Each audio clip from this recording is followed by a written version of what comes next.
Bonjour à tous et bienvenue dans cette nouvelle vidéo de mon prof de conduite. Alors cette vidéo a pour but de vous expliquer comment passer correctement les vitesses. On avait fait une vidéo précédente qui s'appelait manipuler la boîte de vitesse, donc j'avais juste expliqué le ressort et comment utiliser la boîte de vitesse avec les mains.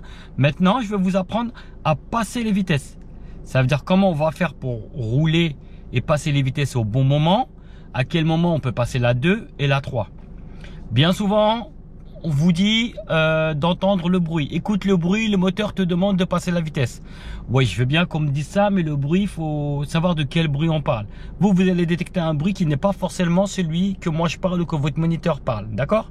Donc on va expliquer tout ça. Quand vous passez les vitesses aussi, vous mettez certaines fois des petits à-coups. Quand vous appuyez sur les pédales aussi, vous appuyez mal sur les pédales, pas correctement, ça fait qu'on entend des petits bruits qui sont pas très agréables. Et secousse non plus, c'est pas agréable. Donc je vais vous aider à comprendre et à retirer tous ces défauts-là. Alors déjà, pour commencer, quand on va passer les vitesses, souvent vous entendez, ouais, écoute le bruit du moteur, le moteur te demande de passer la vitesse. Dans les débuts, quand vous êtes débutant, vous n'avez pas l'habitude d'entendre le bruit du moteur. Donc vous ne savez pas trop à quel moment il faut passer les vitesses. Donc les vitesses, moi je vais vous parler en éco-conduite. Dès que votre contour qui est là, dès que l'aiguille arrive à peu près sur le chiffre 2, c'est à ce moment-là qu'on passe les vitesses. Donc on ne va pas s'amuser à regarder le contour tout le temps. C'est des petits coups d'œil qu'il faudra regarder. D'accord? On regarde bien la route. Tac, on jette un coup d'œil et on relève les yeux. Tac, on jette un coup d'œil à un petit screen et on relève les yeux. Et on se remémore le chiffre qu'on a vu. Qu'on soit bien d'accord sur ça. Et la petite technique supplémentaire pour commencer à identifier le bruit. Parce que pour dire, tu l'entends le bruit? Oui, je l'entends, mais il faut l'identifier de quel bruit on parle. Pour l'identifier correctement, il faut d'abord avoir une idée des chiffres. Donc la première vitesse, on va la mettre entre 0, comme par hasard mon stylo ne fonctionne plus, et 20. Donc on va toujours passer les vitesses de 20 en 20. D'accord? La deuxième vitesse, on va la passer entre 20 et 40. Elle commencera à peu près dans un retour de 20 pour finir à 40. La troisième, ça sera 40-60. La quatrième, ça sera 60-80. Et la cinquième, ça sera 80. Alors moi, je vais vous donner l'allure de l'éco-conduite. Le maximum, ça sera 90. Alors, on peut aller jusqu'à 110. 100 pour vous, les jeunes conducteurs. Et 130 dans les grandes autoroutes. 110 pour les jeunes conducteurs. Mais nous, on essaiera de rester à 90 pour respecter l'éco-conduite. D'accord? L'éco-conduite, en fait, c'est le fait de ne pas dépasser l'aiguille du 2. Vous pouvez aller jusqu'à 2,5 si vous voulez. Je vous mets le contact pour que vous puissiez voir. Donc on l'avait expliqué dans une des vidéos précédentes. Quand mon aiguille, quand je démarre mon moteur, elle est à 1000. Si je mets un coup de l'accélérateur, donc l'aiguille est à peu près dans les alentours de 2, hop, ça veut dire en première je suis à 20, hop, je passe ma vitesse supérieure.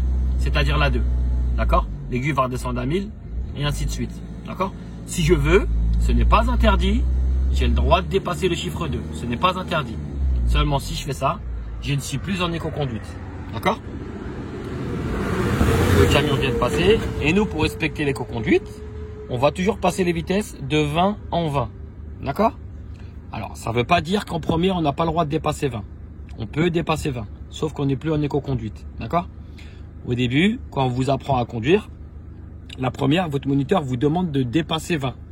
Parce que vous êtes un petit peu lent, le temps de réfléchir à vos pédales, tout ça. Donc quand vous mettez un peu de temps, le temps de lâcher l'accélérateur, la voiture ralentit à plus bas que 20. Et à ce moment-là, vous mettez la 2. On vous demande de dépasser 20 parce que vous êtes lent. Mais au fur et à mesure du temps, vous n'aurez plus besoin de dépasser 20 parce que vous serez un peu plus rapide. D'accord? Donc là, je vais vous faire une petite démonstration de ce que je viens de vous expliquer. À chaque fois que mon aiguille va arriver sur le 2, vous allez voir le chiffre qui correspond avec la vitesse. Donc première, on a dit de 0 à 20. Donc en première, quand mon aiguille sera sur le 2, mon compteur va arriver à peu près à 20. Dès que je vais mettre la deuxième vitesse, mon aiguille automatiquement elle va redescendre. Elle va redescendre à 1000. Ensuite, je vais accélérer. Je vais refaire monter mon aiguille à 2000 tours. Mais cette fois-ci, je serai en deuxième vitesse. Donc mon compteur va atteindre le chiffre 40. Et ainsi de suite pour les vitesses. Donc là, je suis en agglo, donc je ne dépasserai pas 50. Je vous montre. Alors, première vitesse, regardez bien. Ça va arriver au chiffre 2. Voilà, hop, je suis à 20. Embrayage, deuxième. L'aiguille, elle est redescendue à 1000. Et là, je vais la remonter à 2000. Et quand je la remonte à 2000, la deuxième, c'est entre 20 et 40. Regardez bien mon compteur. Voilà, 38. Hop, troisième vitesse. Elle redescend à 1000. Et là, je peux monter jusqu'à 50. Alors, je suis en agglo, je ne dépasserai pas 50. Je vais essayer de trouver une route hors agglo pour vous montrer pour la quatrième. Donc là, j'ai réussi à trouver une route hors agglo. Donc, je vais arriver à peu près à 2. Ça sera environ 60. Regardez, voilà, j'y vais. Vous voyez, 58. Hop, je suis sur le 2. Hop, je passe ma quatrième vitesse. Et l'aiguille est redescendue sur 1000. Et là, je peux remonter encore jusqu'à 2, jusqu'à 80 si je veux. D'accord? Alors, si au moment de passer les vitesses, vous sentez de secousse au moment où vous passez la vitesse, c'est tout simplement parce que l'embrayage, vous le lâchez trop vite. Le pied, en fait, vous le levez plus vite que la pédale. Ça, c'est une erreur qu'il ne faut pas faire. Donc, en fait, quand vous avez la deuxième à mettre, ou la troisième, peu importe, quand vous devez lever l'embrayage, votre pied doit retenir légèrement la pédale. D'accord? En fait, on accompagne la pédale. Je recommence le mouvement. Donc là, je mets ma deuxième. Je lève mon pied, mais en retenant légèrement la pédale. Et ensuite, je lève. Ça s'appelle accompagner la pédale. Ne levez pas le pied plus vite que la pédale. Sinon, ça secoue. Et ainsi de suite. Alors, je voulais revenir juste sur un petit détail. Je ne vais pas vous demander, moi c'était un hasard, hein. Je suis arrivé à 20 pile poil, mais c'était vraiment un pur hasard. Je ne vais pas vous demander d'attendre d'être à 20 pile poil pour passer les vitesses. Alors, pour la première, on va attendre plutôt d'être dans les alentours de 17.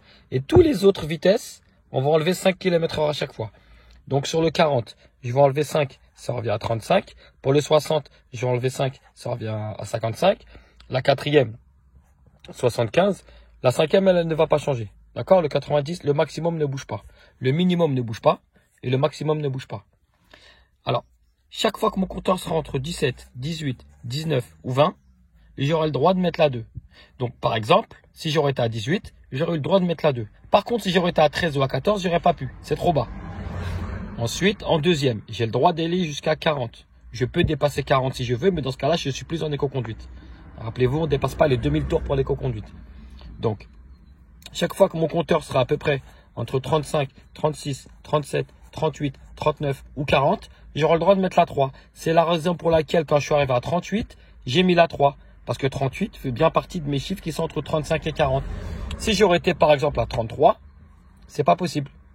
33, c'est un chiffre plus bas que 35. Donc là, je n'aurais pas pu le faire. D'accord? Et ainsi de suite pour les autres vitesses. D'accord? J'espère que ça a été clair. Moi, à partir de maintenant, vous êtes plus rapide. Donc, essayez de ne pas dépasser 20. Vous pouvez si vous voulez le faire.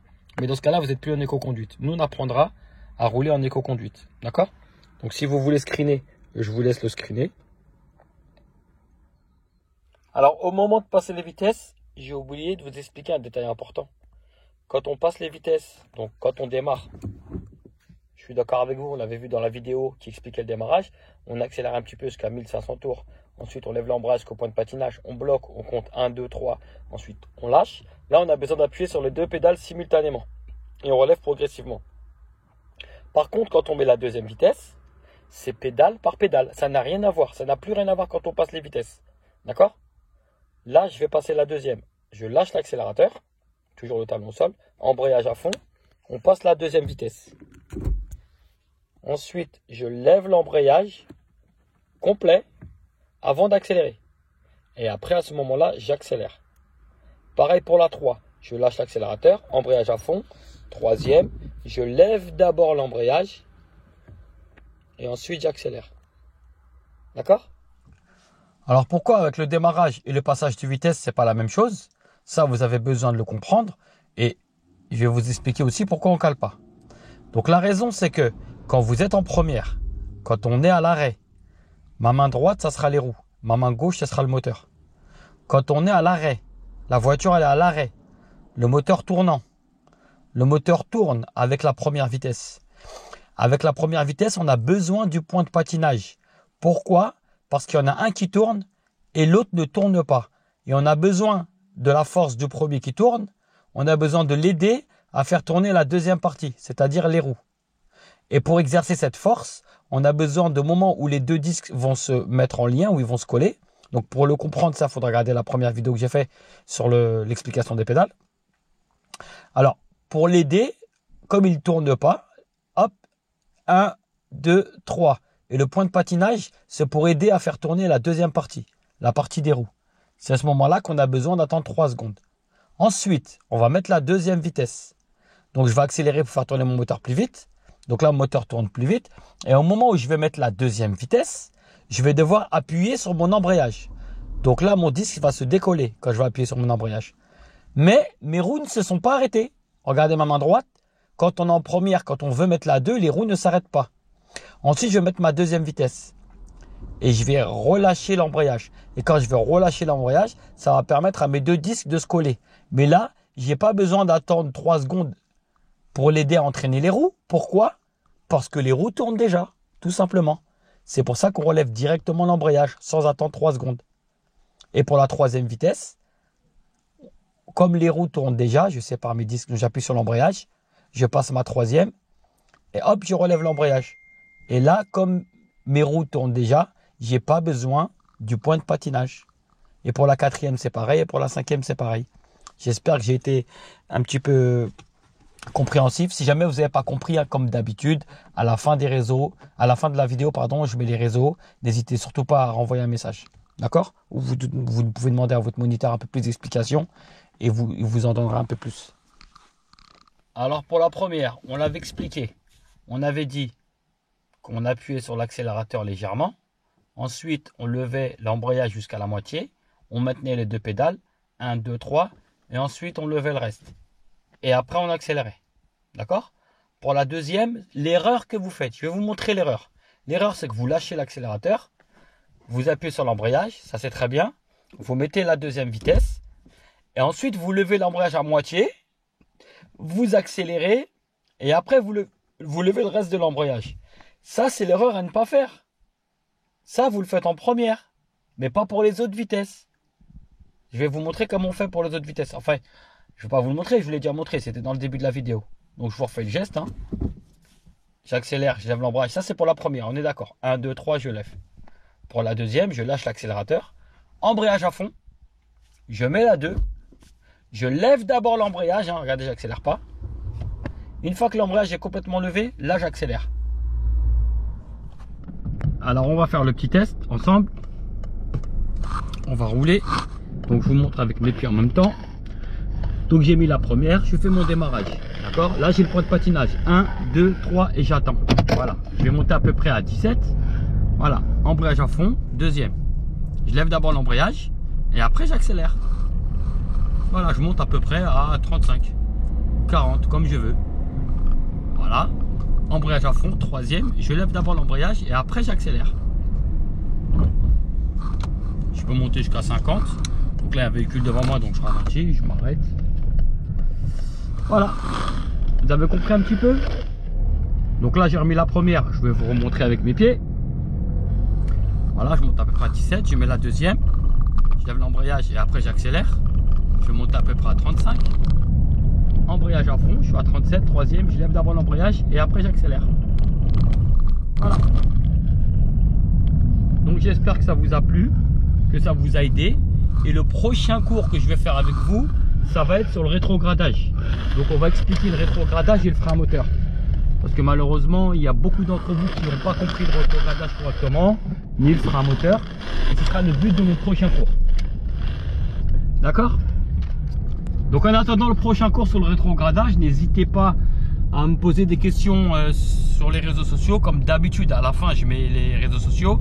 Si vous avez des questions sur le passage de vitesse que vous n'avez pas compris, un truc que j'aurais oublié de vous expliquer, n'hésitez pas à m'en faire part dans les réseaux sociaux et je vous l'expliquerai.